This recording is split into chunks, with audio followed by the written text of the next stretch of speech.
fresh carrion, maybe. Okay, Doc. Lieutenant, don't become carrion yourself. Only animals can become carrion, Corporal, not humans. You guys checked the perimeter, right? Yeah, it's clear.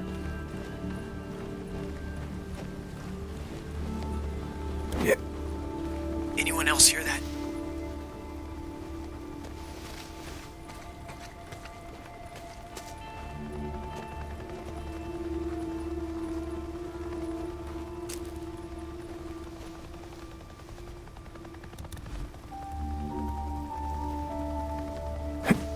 Perimeter alarm.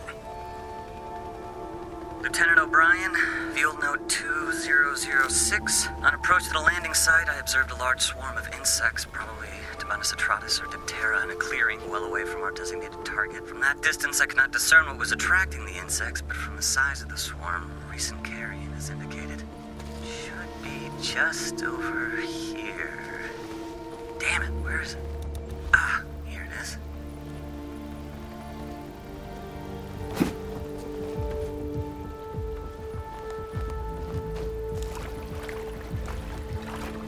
Speculation as to Tabanus atratus is confirmed. Lots of horseflies here. I'm glad to have the suit on, let me tell you. Carrion is still mostly intact and appears to be Odocoileus minus or mule deer. I guess anybody could check that. Striation of the larger muscle masses indicate. Well, look at it this way, you poor son of a bitch. At least you weren't torn apart by freaks. If you lived a few more weeks, you might have become one yourself. Now, whether that been something.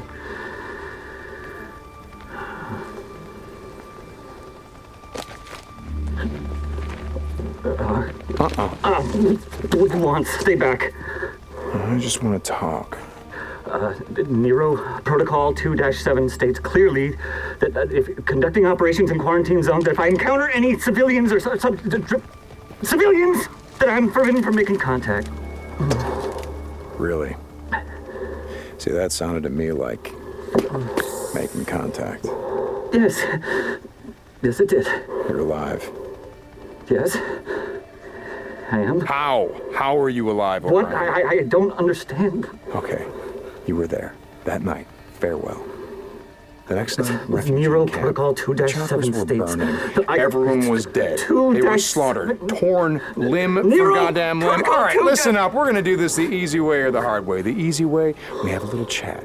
You give me the information that I need, and then you go back to digging your way through freaker shit or whatever the hell else you're doing out here. The hard way. I crack open that little spacesuit, and then we see what your friends out there have to say about you breathing in all this contaminated air. So what's it going to be, O'Brien?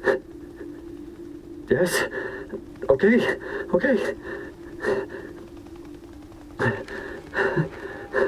You remember the rooftop of the old brewery. I put a woman on your chopper. She was wounded. Yes. I remember a knife wound. She was cut pretty bad. I went to the refugee camp that you said you were taking her to. Everyone was dead, so I'm going to ask you again. How did you survive? We weren't there. We were diverted south to another camp. Like you said, the camp in Belknap was overrun, so they moved us south to a camp outside of Silver Lake. Were there survivors? You mean now? I don't know. I was transferred to the research unit. Did she survive? Oh, wait. I can find out. I can check. You have one of our radios. That's how you... I can't promise anything, but I'll check. And I'm going to go with you. No, you can't. Please, you don't... Hey, you don't understand. They'll fucking shoot you. Not before I shoot you. Okay, look, if you're gonna fucking kill me, do it, okay? I did my job. Did that woman your wife? I put her on oxygen. I gave her an IV. I kept her alive. I got in a lot of trouble for that. She was septic. She wasn't gonna make it, but I got her to the mass unit. I saved her goddamn life. O'Brien, report. I have to go. Please, you have to get out of here. You don't know these men. You don't know what they're capable of.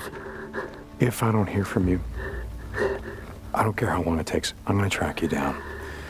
And I'm going to do a lot worse than snap off an antenna. I'm sorry about your wife. But you're not the only one who lost someone that night.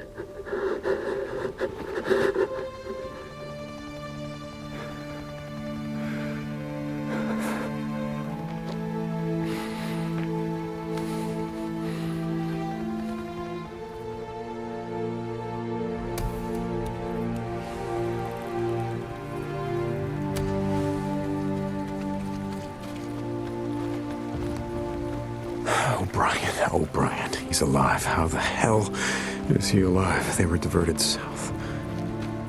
He said that he put her on oxygen. He gave her an IV. He kept her alive. She was septic, so she wasn't gonna make it, but he got her to a MASH unit. He saved her life. He said it. He said he saved her life. She can still be. No. But O'Brien is alive. And if he is, then maybe.